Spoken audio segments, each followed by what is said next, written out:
Actually, a video jolaba ku screen now yade CCTV footage okuva makagomu ku bakulembeze ba national platform, that is Nyeko Derek, Amagye, a police, military, basazeko, amakage, ne bayaza buli kimu ng'oyinza okugamba nti oba mutujju, ng'oyinza okugamba nti oba ali most wanted mu nsi yonna ndowooza obalengera. Emmundu bazikutte we bati. You know, abamu bali mu leya, abamu bali mu uniform, nga obalaba. Wetwogera ku ssaawa eno, of course, designer, fashion designer, president waffe amutungira amasuuti, amutungira ezo overall, amutungira engoye ze yawambiddwa. Essomero lye abamwita of course Latif naye aina actual essomero ya fashion design ngayigiriza abaana okutunga naye essomero balisazeko naye ne bamuwamba ne batwala machine zizo, and of course ya designing outfit mukyajukira outfit president waffe gye yalimu during the return of the Gladiator show mu United Kingdom. Omwami oyo yagidesigninga naye yawambiddwa era nga akumbwa kati bakuuma ddembe. Of course ekibiina kya national platform, the former headquarters is Kamwokya mwena muzimaji bulungi nti recently ekibiina kyavaayo ne kirangira nti nno ligenda kufuuka ssomero lya buyigiri, ligenda kufuuka ssomero lya leadership nga bayigiriza babanguliramu bakulembeze era nga libadde lisuubira okugulibwawo soon, naye abasajja nalyo baalisazeko binnyo kufulu ne bazisala. What's currently going on, of course, it's not new, naye just bali juminzi bichi bibali best at. Of course, instilling a fear within the masses. Ngenda kuyitiramu, ngenda kuwako ne kubakulembeza wamu nga Alex Waiso Mufumbiro, Secretary General waffe nga bayogera ku nsonga zino, because byennyamiza era nga si bikolwa biwandisuubidde mu bantu abagamba nti nno mu ggwanga mulimu emirembe. Kasooke nkuyitiremu ndowooza katono nnyo mu Assalamu alaikum wa rahmatullahi wa barakatuh. Nze Seeka Kakayire omusomi w'ekitabo era omusomi w'edduwa. Nkozesa kisunku kya kinyonyi n'embuusa omukisa byonna ebyakulema n'ebyagaana. Nkozesa kyoto kino kye bayita musetafiirwa. Nkozesa kisunku kya kinyonyi ekyo kisulagu n'embuusa omukisa. Buli muntu yenna ali e Bulaaya, visa ziganye, mpapula ziganye, buli kyokola tekiyitamu era gwe tonna kyofuna. Ekino kyoto kye nkozesa kye bayita musetafiirwa n'osumululwa emikisa gyonna egyalima okusumululwa. Mwabalina ebizibu balemeddeko tofumbirwa, jangu ewange wa Seeka Kakayire kusumuleko ebizibu nebadde bukutawanya. Nsangwa ku namba eno 075 as Roger Moze, that is Mwavu Takwana Shaban and another unknown student. According to his son, they took away many belongings, including 5 sewing machines, material, fabric, and finished clothing. The shameless regime is cracking down on freedom of expression through fashion because it is so powerful and it speaks so loudly. We will defy any illegal attacks on our rights and freedoms to freely express ourselves through fashion. I publicly wear the overall that he made for me. Why should he be in jail for making it? Free Latif Madoi. Of course, that is the gentleman right there. Ubangola bulungi ku screen now. Ninga I believe buli kimu kirabe ku screen now solo kira bulungi. Yo Latif nga apima president waffe. Obwambalo obwolaba president bwe yetemo wakabi omwami oyo. Ndozo mulengera yeyo overall yalimu olengera bulungi yoyo bambi. Naye essomero bali sazeko ebyuma ne babitwala. Now this is fashion. Ani yali amanyi nti omutunzi tailor asobola okubeera threat eri dictatorship eno. Wokakasiza nti nno kati bawedde ekyokukola tebakyayina omutunzi otunaba ku batunzi nga bagenda kubasala enviiri nti ani asala Kyagulanyi enviiri nti yono, ani amusala enjala namukolako nti yono. You guys, ebintu bino birabanga ebisaga ne gwali ozo kuseekaawo n'olowooza nti omutunzi kinyozi asala enviiri asobola okubeera threat eri regime eno. Kisoboka because baweddeyo bali ku tipping point. So gwe nawe ali eyo nga toyagala kwogera about this, manya nawe wuwo kigenda konkona naye tolinda kikonkone wuwo. kibadde ku basuubuzi kati kiri ku batunzi ensonga zibekwasa obukosi temuli of course mwena mukimanyi bulungi nti nno kati nga overlay kati overlay fanaganira wano ekyambalo ky'amagye kale goba ng'olinamu ku magezi kale eyo overlay efanaganirawo etya ku kyambalo ky'amagye waliwo bikwataganira tebikwatagana for God's sake singa babadde bategeeza bye boogera bandibadde basookera ku bayimbi bano bayimbi tubala abamu Alex Wise abakumenyedde ngena mukoterawo ku screen omulayi bulungi nga yogera ku nsonga zino nga bayambalira ddala engoye z'amagye zifanaganira ddala ez'amagye ate ne bamuvinga freely Andrew Mwenda bayambalira ddala eziri zennyini eziriko n'ekigambo UPDF eziriko n'amayinja gennyini aga UPDF naye bo tebalina buzibu nabo bino babikola simply because baagala kuinstillinga fear within us tebabikola out of good faith nedda ogenda tunule omwogezi wa poliisi nayinanga kyasamabasimita nebyayogera takola ki nebyayogera tabitegera kasooka mutereko Alex wano wamu ne secretary general waliwo ensonga n'endala nnyingi nnyo ze bali mukola ki naye about ewanyeko Deriki naye tebyabadde birungi ewanyeko Deriki nayo tebyabadde birungi kati gwerengera njagala wetegereze bulungi video gye mutedde ku screen of course this is the JB Mongi talk show naye njagala wetegereze bulungi video gye mutedde ku screen awo la bintu bibali mukebera mu bitabo but ate singa amakaago tegabadde mu bantu bana bantu of course bagala ku plantinga bintu byanjawulo mu makagana agamu oba mu offices zimu then bakomeyo ba reading bagambe tusanze mu kino of course gwe mulundi ogusoose nga bakikola kasinga wanyeko Deriki balina n'omugo basanzeeyo bandi badde ba plantinga mu mundu ne ba plantinga mu bintu bingi nnyo then ate n'abaana beekomyawo nga bakola coordinator wafa webusiya mukyamujjukira omwaka gwali gwa 2022 poliisi yajja neyaza amakage netabako na kimu kyesangawo nemala omukubo n'akomawo n'akwata pistol n'agiteeka mu kaveera kali kaguli n'akateeka wansi wa madaala namala ate ne bakomawo ne baraidinga mbu ate tusanzeeyo kino abantu ne bagaana batuuze ne bagaana abatuuze busi yanga kwata ne chairman w'ekitundu ekyo yagaana n'agamba ati bino temugenda bigwa mukole case eri valid mukyajjukira video ezo tuze tuzibalaga so singa amakaga tebasanze muntu n'omu wandibadde owulire bibi wanyeko Deriki okitegeera kansoke nkwe ku Alex Wise yeah they have later handpicked and abducted our people from different places. They have abducted Madoi Latif, jealous of the Ugandan designer. I think this is out of jealous of Muhoz. He's now trying to show that he's not a commander-in-chief, but rather I thank you. If they are real and they want to arrest people who put on military fatigue, start with King Sir. Arrest Chameleon. Arrest all the artists. Arrest Weasel. Arrest Bebe Cool. Arrest Alien Skin. Arrest Bobby Wine. Don't go hand-picking on unserious, unprotected people by the public to intimidate the normal people, because the NUP attire is not a military fatigue. And it is not associated to look alike a military fatigue. They are only hand-picking NUP, suffocating it. Andrew Mwenda put on military fatigue.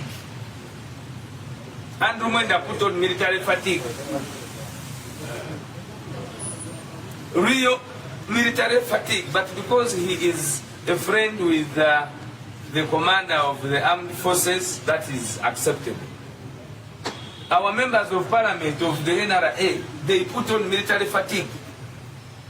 Every time they put on military fatigue.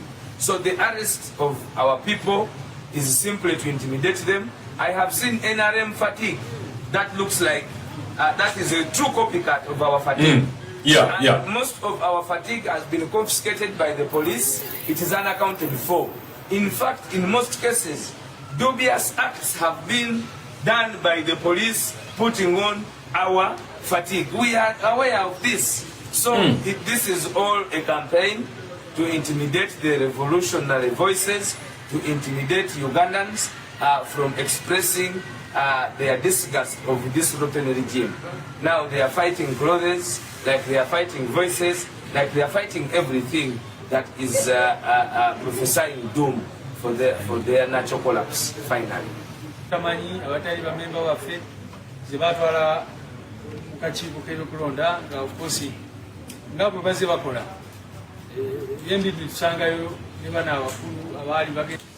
Alright, Secretary General naye ata abadde ayina ensonga endala ez'abano ba Kibalama Munesimba batwala omusango mu kkooti naye bo ne bagoba at then ababakozesa bafunyeya ba puppets abalala be bakozesa kadeni Kibalama ne Nsimba ne bajjanga abajuliza ate muki ebyo nabyo tugenda kujja tubibawa bulungi actually ne NDP evuddeyo n'ekiwandiiko nkirabyeko wano later on awaje bimongi tokusha ensonga eyo njagala balisaga gimikisinga mu nsonga za abductions zino ne za raids kubamba njagala tunyonyoke bulungi ensonga eno naye nazo ziri very crucial ate ziri very very important bagwe choino okumanya mu 7 wamune ne government ye tebagenda kuzikiza ku style for it. They're not going to back off from trying their best to stifle each and any effort or any voice iri against them. Bagenda gezaako nga kibasobola ate nga bakimanyi bulungi nti the lead movement, the lead party is people power. Lead movement, the lead party NUP. So bagenda kola buli kimu kisoboka okulaba nti no so tebagenda kuzikiza bagenda so simbwa wamune nkonge kibabazate bo kabajulizi ninga ne balese nabo balyawo bakiwani ngirawo byali the other time ne just like I told you tibagenda kuzikiza na Secretary General wa muri agamba anyway naye katusoke tumulire then nsoke nkuzeyo ko waliko abduction wa denti ensonge eno ngenda kujja nayo tugiteme mpola nayo ogitegere bulungi ne response ya national interplatform on this issue. Ensonga za kiwamba abantu mu ggwanga Uganda kiwamba bannakibiina ki national interplatform kyeyongedde wawulirira bino nga n'oweekyalaani kati bamutya okusinga bwe batya ow'emmundu nti omwami atunga ebyambalo bya His Excellency Kyagulanyi Norbert Ssentamu wawulirira bino nga yamaze dda okuwambibwa naye nga bamuvunaana kutunga byambalo bino nti atunga ebyambalo ebyekuusa ku by'amagye. Nyeko Derek mubaka wa paalamenti ow'Amakindi West Balumbye amakaage nabo ne bagaaza ne bajjamu buli kimu bwe kye babadde beetaaga nga bagamba nti ebyambalo byayambala nabyo oba oliawo byekuusa ku by'amagye naye nga Abannayuganda obuteerabira Nyeko Derek His Excellency Kyagulanyi Ssentamu yava mu ggwanga erya South Africa ng'akoma wano e Uganda yajjira ku nnyonyi ya Rwanda Air olwatuuka ku kisaawe Entebbe amagye ne gamuwamba ne bamubuzaawo. Ebikolobero ebyo ebyamutuusibwako baali balowooza nti bakamaze tebagenda kubifulumya naye Nyeko Derek y'omu ku baakwata obutambi obwo obwasaasalira emikutu gya social media obwatuusa n'abazungu okwebuuza ebikolwa bino ebikolebwa mu ggwanga Uganda okulinnyirira eddembe ly'obuntu engeri eyo nga Nyeko Derek ye yavaako kanaaluzaala eyasaasanya akatambi ako kati bamutuusaako ebikolwa bino tebamwesasuza naye olw'ekyo kye yabakola. Bagenda mu maaso n'okuwamba abaana abambala ebyambalo ebya NUP babalaga nti ebyambalo ebyo temukkirizibwa kuyambala kubanga by'amagye naye nga kino kyonna bakikola okutiisatiisa bajje abaana ku mulamwa ogw'enkyukakyuka batandike kwekengera nga bagamba nti owaayi bwe nnaagenda ne Kyagulanyi Norbert Ssentamu siikwatibwe ye bwe nnaateekako ekyambalo kino abakulu tebankwate naye nga twebuuza nti ekyambalo ekyo singa nkiwa omusirikale wa poliisi oba owa UPDF asobola okukyambala. Ansa bw'ebeera nti ye kitegeeza kyambalo ky'amagye naye ansa bw'ebeera nti nedda kitegeeza ekyambalo ekyo si kyamagye kubanga n'omusirikale aba tasobola kukyambala. Akakiiko k'ebyokulonda okusalawo nti engeri gye baagenze mu kkooti bano bennyini nti kajja kulinda ebinaavaayo mu kkooti so kale baki kibaddewo so tukyagenda mu maaso ffe n'emirimu gyaffe twali twagala kukola ennongosereza mu ssemateeka yaffe okugifuulamu progressive nga bwemukimanyi okulaba nga okulembeze kuyingizamu abantu bangi nnyo delegates conference ebeera nneneko n'ebirala bye twali tugezaako okukola okugifuula progressive naye bano balinga abataagala constitution yaffe ebeere progressive bwetyo so tujja kulinda tulabe kooti ki kyenaasalawo naye era tukimanyi bulungi nnyo nti kooti bwebaya kusala amazima egenda kusala amazima amatuufu of course tulabye nga balina abantu abafaananye ba operative bambadde zimasiki n'ebirala mugaba bazze bakola yuzi bagenda ne bagula office Kabowa n'abantu bwe batyo so byonna byonna basobola okubikola naye ffe tuli ku mulamwa gumu gwa kulaba nga ekibiina kyaffe kyongera kula bamemba bapya bagende maaso ba registeringe n'ebirala byonna byonna bigenda mu maaso bulungi mu kibiina kyaffe nga bolabe akakiiko ffe tulina register wano abantu abasatu abatwala okwemulugunya si bamemba baffe okujjako nti tulabyeyo n'abalala bebaleese leero naye ne bebali badde bamemba tumanyi bulungi nye okusomooza wetuze tuyitamu nekino just kino ate ekitono nnyo nnyo nnyo ku ebyo bye tuyiseemu so teri muntu alina asaana kweraliikirira nakukirowoozaako kubanga ffe amazima ge tuyimiriddeko tugamanyi baani abo babaddemu ababaloopa nga si bamemba ba ogenda kulaba complaint yabo kubanga baali basatu tutamanyi ffe kati olwaliro bagaseeko bamemba bamu no nagambye omuzeeyi Kibalama ne Simba bazze nga balinga abawitness oba kibaabali abo benyina bagenda mu kooti ne bagoba kakati kitegeeza bwe bagenda mu kooti ne bagoba ne bagezaako kati kukozesa abantu abalala nga bagala kuyaamoyo so tuginyonyodde of course tetukanya n'ensala yaabwe kubanga tubagambe nobagamba nti tebalina complaint yonna kubanga wano si bamemba baffe kisooka ekyokubiri teri nsonga n'emu gye baraisinga bafere tubalaze n'okubalaga ebbaluwa kuva mu law council eraga nti law firm yagenda okubawolereza teriyo mu mateeka era ebbaluwa ngiina wano eya law council so bwobanga oleese okwemulugunya nga ne loya waabwe oba yeeyita loya waabwe bagenze n'omufere amanyikiddwa ensi yonna yonna bwebaitagirye entugume nga ye loya waabwe naye ne bogenda ku lisiti y'abaloya mu Uganda taliiwo tabangako loya tabangako yalimba nti balina law firm yatwala okwemulugunya naye nga ne law firm teriiyo begamba kati byonna byonna biriwo ebityo.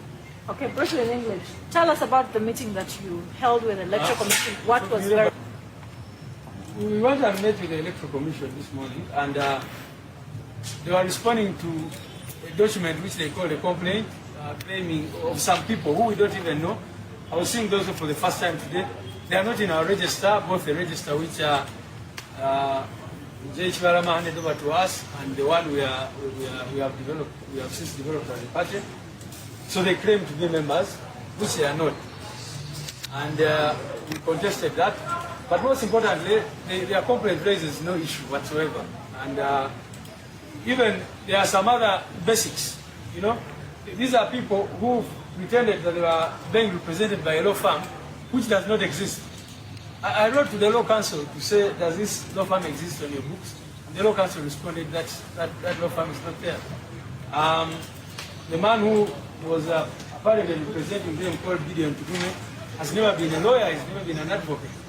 And you can check the list of advocates in Uganda. So that's what we are trying to tell the Electoral Commission, that these were just simply wasting their time and our time. Yeah. So there's basically no complaint. But the Electoral Commission decided that since these matters are before court, they are going to wait for the outcome of the court. But we are going to sit with our legal team and see how to proceed, because we think that, you know, first of all, these are the same people who took a case to court at some point, withdrew it. At some point, they took a complaint to the EC, withdrew it. So every time they get broke a bit, maybe then they decide to bring these kinds of issues in the hope that maybe they will either extort money from government or from wherever. So for us, we are not bothered. As I'm saying, the party is continuing to do its work, registering new members, and very soon we shall be establishing structures and do other important work of the party. Thank you. So, Gisabinga nanyini premises ezo asobola okugikola ki okugenda okugiwa abantu abaki okugikukiriza muke. Alright, as in song of course nazo ndowooza obadde ozifollowing obadde tozifollowinga ndakujja later mu episode endala ya JB Mwangi Talk Show tuzitemeeteme. Eno talk show eri specifically about message ya nkyukakyuka abatali okwagala by'empiira tugenda bisangawo abaagala ebyaki. It's about the message of change, because fena tulina redirecting our efforts ku nsonga emu kukyusa ggwanga lyaffe. Gwe gy'otuuka n'okwata designer because a designinze ekyambalo ne kinyumira nnyo omuntu nga gwe kikunyiizira nga gwe tokyagala, kyennyamiza. Kitegeera? Kyennyamiza.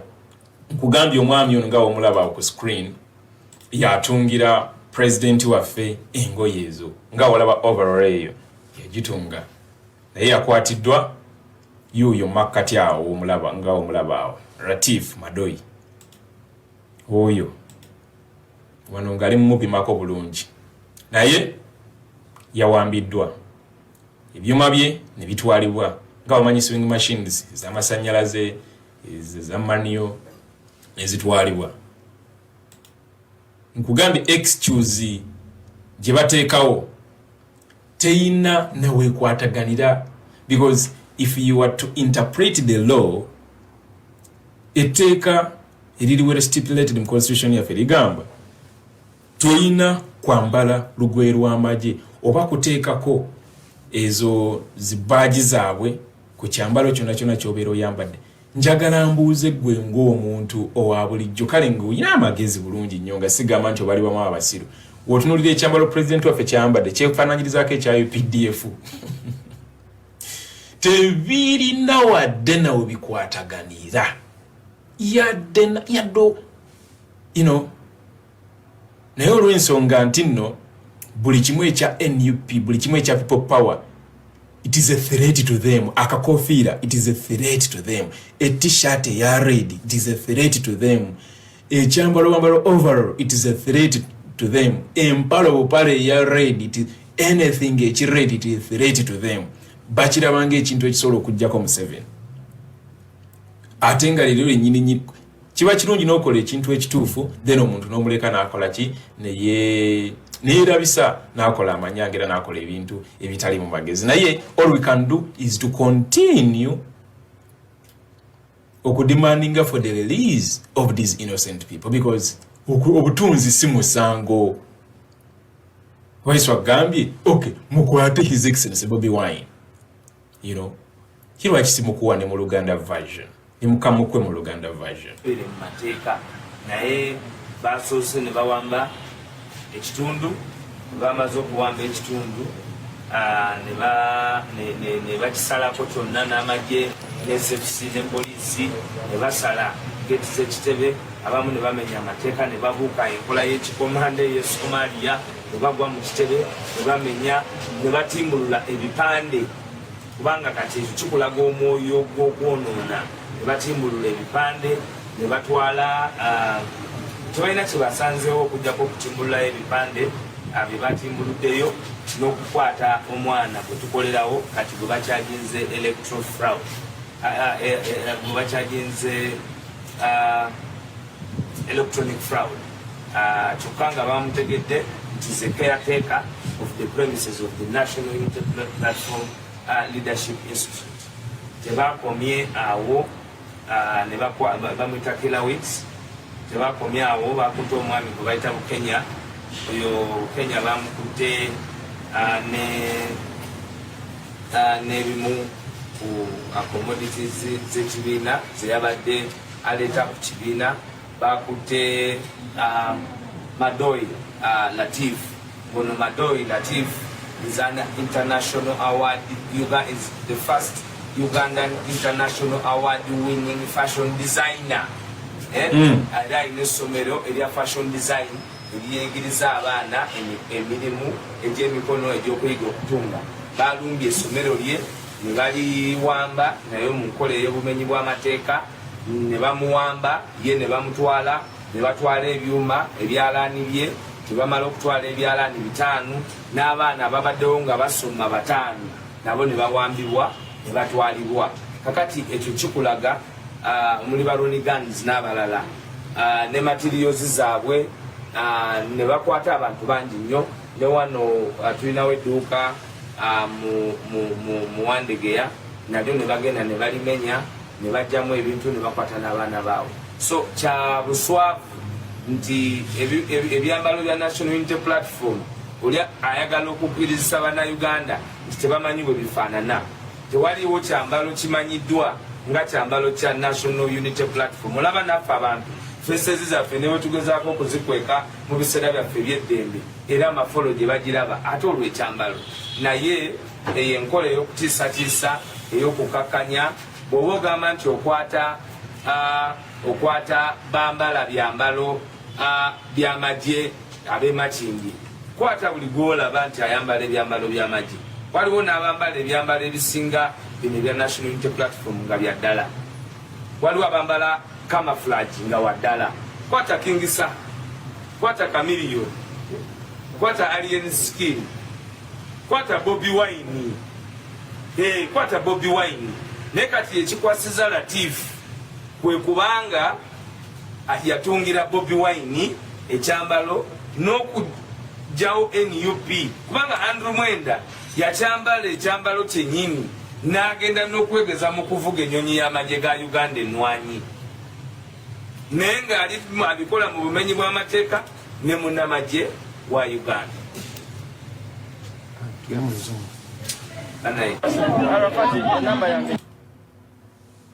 All right, actually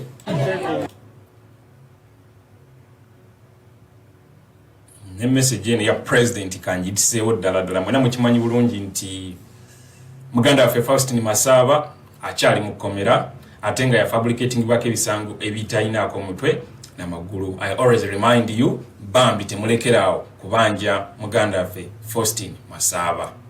Tolekeraawo era tolekereraawo. Genda maaso ng'omubanja wamu n'okugumya abo baganda baffe ababeera bawambiddwa families zaabwe okuzivisitinga ozigumya okuzisupportinga financially, ideologically, any support that you can give, because mu nkyukakyuka yaffe eno gye tulina nga bwe ntera okugamba we are each other's keeper. Ffenna tulina okubeererawo ffenna, you know. So njagala nnyo era nsanyukira nnyo president waffe once in a while agenda n'akyalirako family ya Kibalama, n'agenda n'akyalirako eya Kanata, n'agenda n'akyalirako eyani eya Rita Nabukenya, eyani of course n'okukyalira abasibe makomera. Currently yabadde side zeeno kamukwe bulungi ng'ayogera message yabadde nungi nnyo about this visit, wadde nti teyasubiddeyo bantu era yakozemu awo kajjook n'agamba ebigambo teyakoze tiyazze nabyo ne bamugamba nedda Ssebulimba. It was such an interesting conversation President Gyabadde.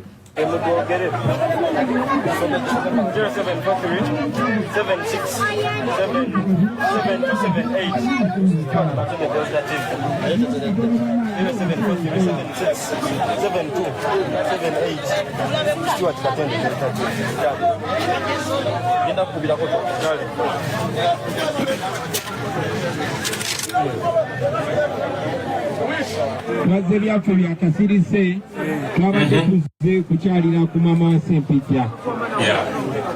Banaye tuwuliziganyeko tuyimira amaaso ga muzindalo gino gukubisa amasannyalaze ogwo.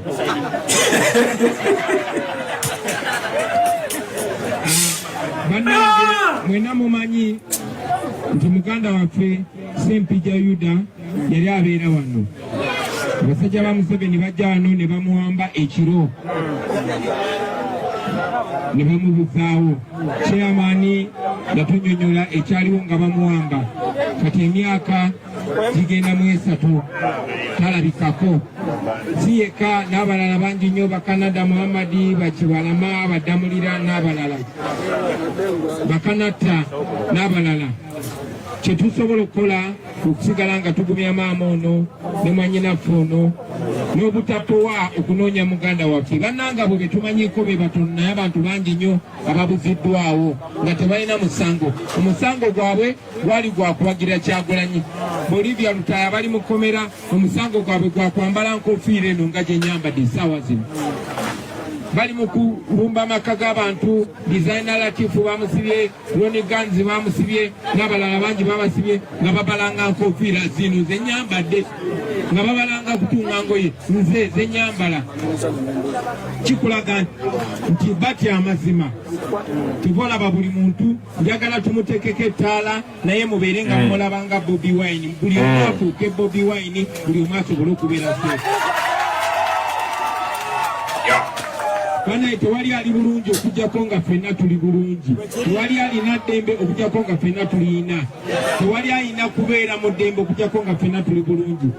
So mbadde nze kugumya maama nsaba Mukama yongere okugumya, yongere okuwa essuubi, tuli wamu naawe. Wazaala Sempijja yekka naye ffenna watuzaala bwe wazaala Sempijja, watufaanaganya naye endowooza, tufaanaganya naye ebirooto. Maama Sempijja talina musango n'omugumu gwe yazza, talina kikyamu n'ekimu kye yakola. Tebamuwamba mbu oba yabba ekintu kyonna, oba yatemula omuntu, oba yewemula. Nedda, tetuli bayaayi, tetuli basiba misango. Omuntu eyawamba Sempijja ye muzi w'emisango, oyo musajja omutemu gwe bayita Museveni. Ate maama twagala okuwa amaanyi Museveni tujja mujjako, Sempijja tumunoonye yonna gy'ali tumukomyewo, ne bw'aba bamutta tulina omunoonya yonna gy'ali ne tumuwa ekitiibwa kye, ate nga ajja kufuna eddembe ajja kufuna n'obwenkanya. Maama njagala okubasaba nammwe bwe mubeera naye mumuwe omukwano, mumuwe obugumu. Tugezaako okuweerera abaana ba Sempijja. Sempijja yaleka abaana 5.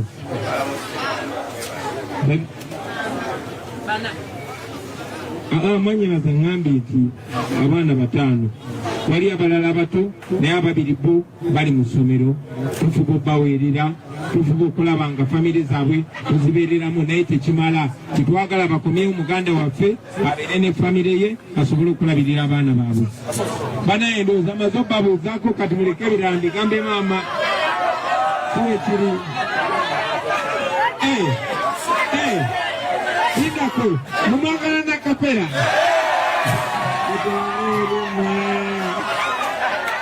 Mwenye mayuni. Ekimanyi bano bakyalibo. Bagambye nti waliwo abantu abatono ennyo ate abazzeemu okwaniriza abawamba muganda waffe. Bannange tetukyusanga mu ndowooza yaffe. Bano abantu batemu bawamba baganda baffe.